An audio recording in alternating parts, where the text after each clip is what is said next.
yell up at your driver and say, hey, time for fuel, that kind of thing, because the drivers are so focused, they don't even know what time it is. So instead of them to yell back and forth, you can simply, talk back and forth through these headsets, and especially in situations like that where your pit guys clear out on the track, you can communicate with them a little bit better as well. So. I saw one guy with a GoPro on his forehead, too. Yeah, I have seen you. The thing that you got to watch for is the GoPros on the cars. Oh, cool. Yeah.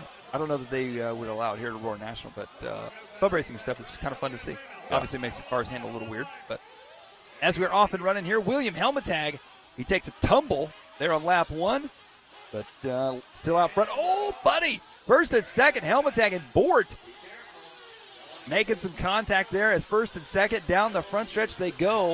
And they are trying to spread themselves out from the rest of the field here. One lap into this one. First and second onto the left-hand side. Pat Rossiter Jr. in the number 3 spot. Alex Merelli in the 4. Aliprando in the 5. Lorenzo Davis in the 6. Oh, your leader making a mistake there. He puts in that outside pipe there. Dave and Bryan Bohrt taking over the lead now. They come back around to that section there where they had to lay down some of the peat moss up and over the roller. They go into the triple section. There you see our second place driver, Helmetag. He double singles. Alex and Merelli now up to third. Oh, trouble there for Helmetag. So Merelli now moving up to second. Oh, and Helmetag may have just flamed out. I think Helmetag did. I looked like out of the corner of the screen there, it looked to me like Helmetag flaming out after that tumble. So Bryan tumble there up front. Oh, yeah. Bryan Bohrt up front, yep.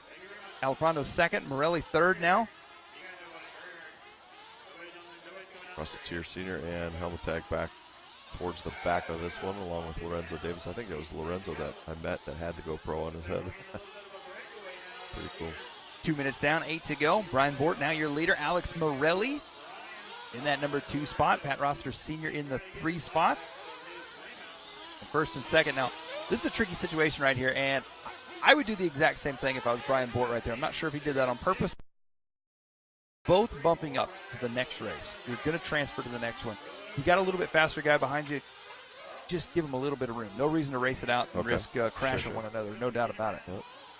Alex Merelli, he is really stretched out. Look at the battle we got going for second and third now. Between, that's going to be Bohrt and Rossiter Sr. They come back. Ooh, trouble. Oh, trouble for both of them.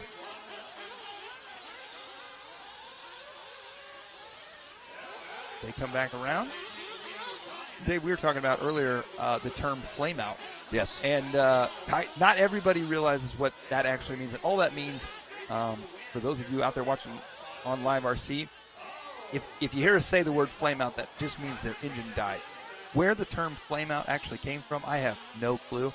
But it was somehow tagged in the world of RC as when your engine dies. So blown motor. Yep. They come back around onto the right-hand side. Good battle for second. Sir. Ooh. He gave him a little turbo boost there. I like it.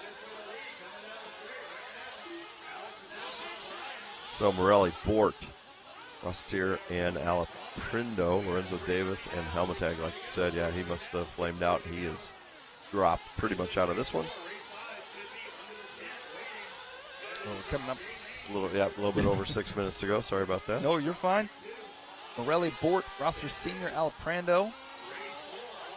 You called Alex Merelli winning a race earlier on, if I'm not mistaken. I think the one not that it matters, but I forget. It wasn't Merelli, though. Bryan Bohrt in that 2 spot. Now we're starting to see some pit stops here, and it looked like Merelli is in the pits. He is out now. A 6.6 second pit time for him. I think it was Alex Kushek. Poor Alex K. Alex K. Poor Alex K. Well, Bryan Bohrt has taken over the lead in this one with the Merelli making his pit stop, but I got a feeling Bohrt will probably make his pit stop maybe not this early. Merelli made a pit stop at a 4-minute mark, so interesting pit strategy for him there. Again, they're gonna all of these drivers most likely will have to pit at least once in a 10-minute race. Chances of going 10 minutes on this wide open of a track probably pretty slim. So Merelli had made his pit stop at the 4-minute mark. We'll see where Bryan Bohrt makes his pit stop. I'm going to assume it's probably going to be around the 5:36-minute mark. Pat Rossiter Sr. in number 3 spot. So tank will hold exactly, excuse me, how much? 125 cc is what the tank will hold. And then the tricky part about it is a tank will hold 125 cc's. And obviously there's a regulation there. You see an awesome view there of our Hobby Wing pit lane cam in and on the wall. Good pit stop right there.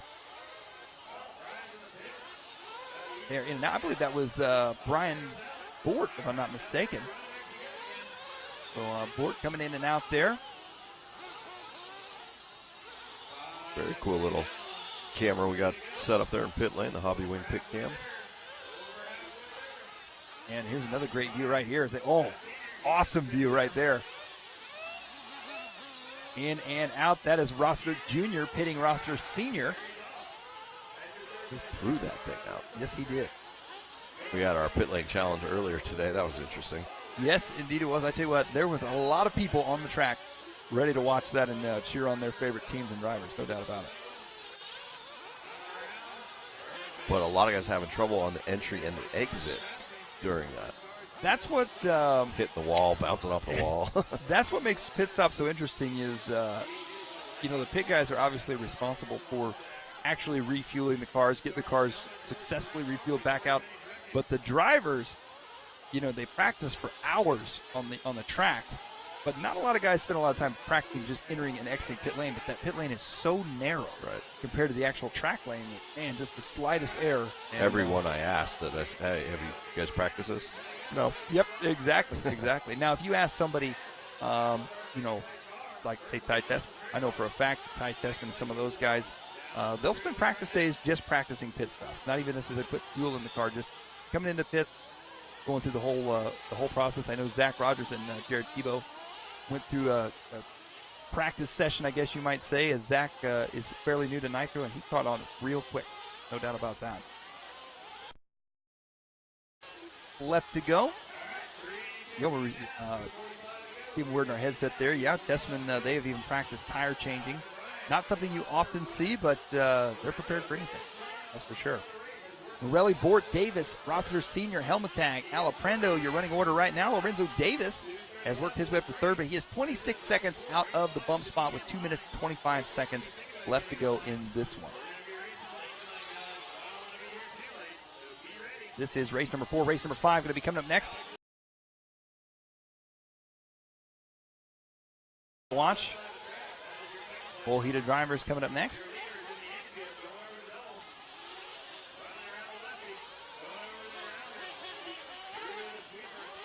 Merelli's still going to be out front here in this one. Fast lap of the race here in this one. Actually, Lorenzo Davis sitting in third with a 36 point.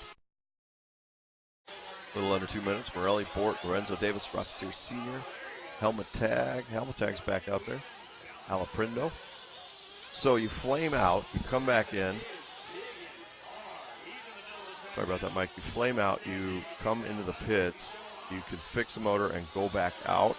Yes. Or do you replace a whole motor? Do you fix? Tell me exactly what happens typically, when you flame out, all that happens is just, it'd be like on a dirt bike if you just killed it in the corner. Oh, okay. So just fire it back up, but you got to have your starter rock and all that. Now, the tricky part is when you flame out, depending on where you flame out on the track, you cannot have your car count that lap.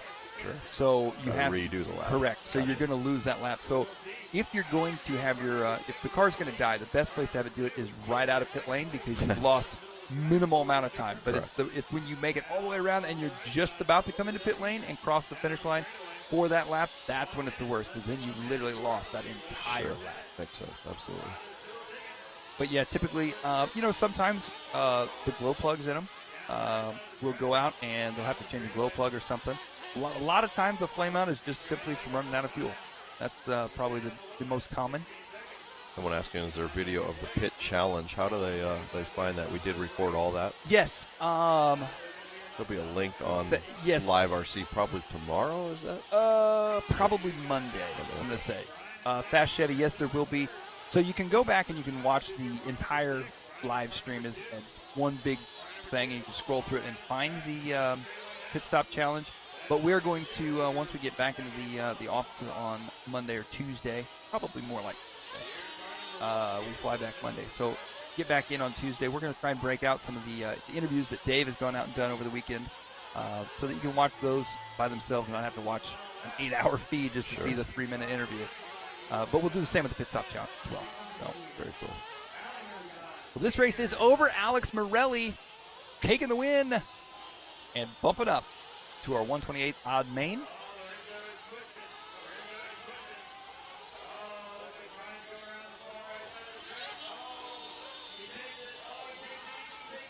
Here comes Bryan Bohrt in the number 2 spot. And he's got it. So Bryan Bohrt now first and second. Going to be transferring up the 128th odd main. Lorenzo Davis has to settle for third in this one. Rossiter Sr. fourth. Helmetag at fifth. Aliprando and Diaz. Once again, I want to thank Proline, Columbia County Tourism Board, Savox, Absolute Hobbies, Lead Finger Racing, Team Associated Techno, and X-Ray. A bunch of great